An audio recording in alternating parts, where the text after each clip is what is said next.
এখানে ভাগ হবে না। এখন মিস্ত্রিতে জল দিতে 4টে বোতল আছে। নমস্কার বন্ধুরা, সবাইকে জানাই সোনাই লাইফস্টাইল অ্যান্ড ক্রিয়েশনের আরও একটি নতুন ব্লগে স্বাগত। প্রথমেই ক্ষমা চেয়ে নিচ্ছি, কারণ আপনাদের সাথে নতুন কোনো বড় ভিডিও শেয়ার করা হয়ে ওঠেনি। আসলে বেশ কয়েকদিন কাজের চাপ আছে, আর ক্রিসেরও এখন এক্সাম চলছে, তাই সেই মতো বড় ভিডিও বানিয়ে এডিট করা হয়নি। তবে 1-2 সপ্তাহ পর থেকে আবারও নিয়মিত আমি ব্লগ দেব। আজকে দেখতে পাচ্ছেন সকালবেলায় গিয়েছিলাম ফুলের বাজার করতে। তো সকালবেলা সারা সপ্তাহের মতো ফুল কিনে নিয়েছি, তার সাথে সারা সপ্তাহের বাজারও করা হয়েছে। বাড়ি ফিরেই এখন বড়া ভাজছি। গোটা রান্নার দিন অনেকটা ডাল এনেছিলাম, তো সেটা বেশি ছিল, সেই ডাল দিয়েই আজকে এখানে বড়াটা ভেজেছি। তো অন্যদিকে দেখতে পাচ্ছেন এখানে চিকেনটাও আমি ধুয়ে রাখছি। এগুলো আজকে রান্না করব না, এগুলো আগামীকাল রান্না করব। আগামীকাল আরও একটু বেশি কাজ আছে, তাই আগামীকাল রবিবার, সেদিনকে আর বাজারে যাব না, আজকেই গিয়েছিলাম বাজার করতে। তো আজকেই ওই জন্য সব কিছু কিনে আনা হয়েছে। এখন সেগুলোকেই পরিষ্কার করে ধুয়ে তুলে রাখছি। তো একটু পরিষ্কার করে ধুয়ে তুলে রাখলে কালকে বের করেই রান্না করা যায়। তা না হলে পরের দিনকে বের করে ওটা পুরো বরফ হয়ে থাকে, সেটাকে আবার ধুয়ে জল ঝরিয়ে রান্না করতে একটু বেশি সময় লেগে যায়। তাই আজকে ধুয়ে জল ঝরিয়ে রাখছি। মা অন্যদিকে যত মাছ আছে সেগুলোকে সব পরিষ্কার করে রাখছে, কারণ আগামীকাল মা এখানে থাকবে না, সেই বাড়িতে যাবে একটা কাজের জন্য। আগামীকাল ঠিক করেছি একটু স্পেশাল কিছু রান্না করব। বেশ কয়েক সপ্তাহ হয়ে গেল যে এরকম খাওয়া হচ্ছে, অনেকটা স্পেশাল কিছু রান্না করা হচ্ছে না। আসলে এই যে সপ্তাহটা গেল, এই সপ্তাহে 2 দিন সরস্বতী পূজা পড়েছে, তারপর তার আগের দিন সরস্বতী পূজার পরের দিন, এরকম করে বৃহস্পতিবারও আছে।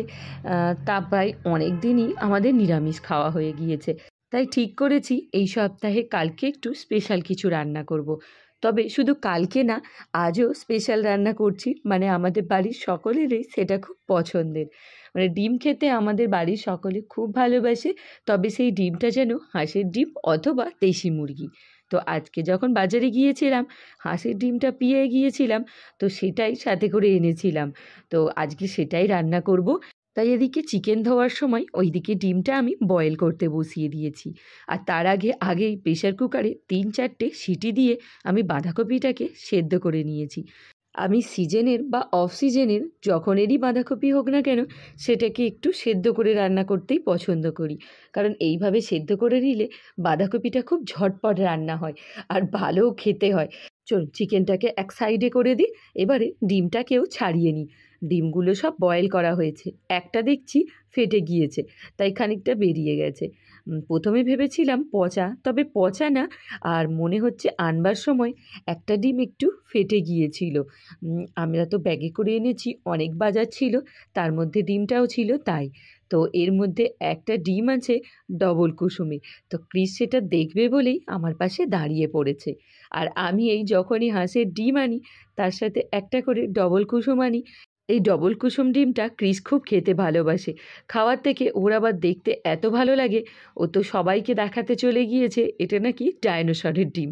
ও ওই এত বড় ডিমটা দেখে ওইভাবেই বলে। আজকে আমাদের 4 জনের মতন ডিম রান্না হচ্ছে, দুপুরে আমরা খাবো। আর বাবা সকালবেলায় আজকে একটু সেদ্ধ ভাত খেয়ে কোর্টে চলে গিয়েছে, তাই বাবার জন্য আজ আর রান্না হচ্ছে না। বাবা বাঁধাকপির ঘন্ট খেতে খুব ভালোবাসে, তাই ওটা রেঁধে রেখে দেবো রাত্রিবেলা খাওয়ার জন্য। চলুন ডিমগুলো ছাড়িয়ে নিই। কথা বলতে বলতে কিন্তু আমার অলরেডি 2টো ডিম ছাড়ানো হয়ে গিয়েছে। আমি একটু বেশি করেই বয়েল করেছি যাতে ছাড়াতে সুবিধা হয়। হাঁসের ডিম সহজে খসা ছাড়ে না, তাই একটু বেশি করে বয়েল করতে হয়, তাহলে কিন্তু ভালো করে পরিষ্কারভাবে খোসাটা ছাড়ানো যায়, কোনো ডিমের অংশ উঠে যায় না। দেখুন আমার একটাও কিন্তু ডিমের অংশ ওঠেনি। অন্য ডিমগুলো অতটা সেদ্ধ না করলেও হয়, যেমন ধরুন পোলট্রির ডিমগুলো, ওগুলো কিন্তু অল্প সেদ্ধ করলেই ভালোভাবে খোসা ছাড়ানো যায়। জানেন তো, এর আগে একবার হাঁসের ডিম এনেছিলাম, ওই সপ্তাহ 2 আগে। তখন হাঁসের ডিমের মধ্যে 2-3টে আমরা পচা পেয়েছিলাম। তো আজকে বলতে তিনি বললেন হাঁসের ডিম গ্যারান্টি নেই, দামও বেশি, তাড়াতাড়ি খেয়ে নিতে হবে। মানে আজকে নিয়ে গেলে হয় আজকে কালকের মধ্যে খেয়ে নিতে হবে, তা না হলে কিন্তু পচা বেরোয়। তো সেই মতোই আজকে এনেই আজকে রান্না করে নিচ্ছি, না হলে তো রবিবার নিয়ে আসি, ওই সপ্তাহে শনিবার দিন করে আরে খাওয়া হয়, তখন মাঝে মধ্যেই পচা পায়। তাই আজকে আর রিস্ক নিইনি, তাই অল্প করে ডিম এনেছি আজকে খাবারই মতো। চলুন, সবকটা ডিম পরিষ্কার হয়ে গিয়েছে, ওদিকে আর একটা কাজ করব। শুধু কাজ করলে হবে, কাজ করতে করতে একটু খেতেও তো হবে। আমি যেমন টক খেতে ভীষণ ভালোবাসি, তাই এখানে কুল বের করেছি কুল মাখা বানাবো বলে। আমার কুল, তেঁতুল, আম কাঁচা যেটা হয় সেগুলো খেতে ভীষণ ভালো লাগে। আজকে গিয়েছিলাম হাটে যখন, তখন কুল দেখতে পেয়েছিলাম। এই কুলগুলো তো এখন আর দেখাই যায় না, বেশিরভাগ ওই নারকেলে কুল, আপেল কুল, এইসব কুলই পাওয়া যায়। মানে এই টক মিষ্টি কুলটা একদমই পাওয়া যায় না। আর একটা কুল পাওয়া যায় যেটা চাটনি। তো আজকে এটা দেখতে পেতেই 500 কুল নিয়ে চলে এসেছি। তো আমার সাথে সাথে দেখি আমার ছেলেটাও টক খেতে ভালোবাসে, তাই দুজনের মতন এখানে কুল মাখা করছি। কুলটা বের করে যখন এরকম মাখতে যাচ্ছি, দেখলাম মনে হলো যেন খুব কম মনে হচ্ছে, তাই আরও বেশ কয়েকটা নিয়ে নিলাম। তো সাথে করে একটা কাঁচা লঙ্কা বেটে নিয়েছি, আর একটু বিট লবণ দিয়ে মাখিয়ে নেব। কুল মাখা খেতে আমার ভীষণ ভালো লাগে। একটু যখন বাড়ছিলাম সেই সময় কৃষও খানিকটা খেয়েছি, তাই ওরও বেশ ভালো লেগেছে, তো সেই জন্য একটু বেশি করেই মাখছি। তো এইটা ভেবেছি তো রান্না করে ভাত খেয়ে তারপরে খাবো। দেখা যাক মেখে রাখার পর কতক্ষণ থাকে। তো বেশিক্ষণ থাকবে না বলেই মনে হয়, রান্না করতে করতেই মনে হয় আমি খেয়ে ফেলবো। আমি এমনিতে কোনো মিষ্টি খাবার থাকলে বা রান্না করতে করতে কোনো খাবার খাই না, কিন্তু এই টক জাতীয় খাবার যদি পাশে থাকে, ধরুন কাঁচা আম, তেঁতুল, এই রকম টক কুল, তাহলে কি আর লোভ সামলানো যায়? তো আমি এগুলো খেতে তো ভালোবাসি, এখন বলছি তাই জিভে জল এসে যাচ্ছে। চলুন একটু খেয়ে নিই, তারপরে রান্নাটা বসাবো। যা বলেছিলাম যে আমার মনে হয় কুলটা থাকবে না, তো রান্না করতে করতে কুল আমার খাওয়া হয়ে গিয়েছে। এখন দেখুন রান্নাটা দেখাচ্ছি আপনাদের। তো এখানে দেখতে পাচ্ছেন ডিমের ঝালটা হয়ে গিয়েছে, আর বললাম না ডবল কুসুম একটা ছিল, এইটাই সেটা। ক্রিসকে তাই ভেঙে দেখাচ্ছিলাম।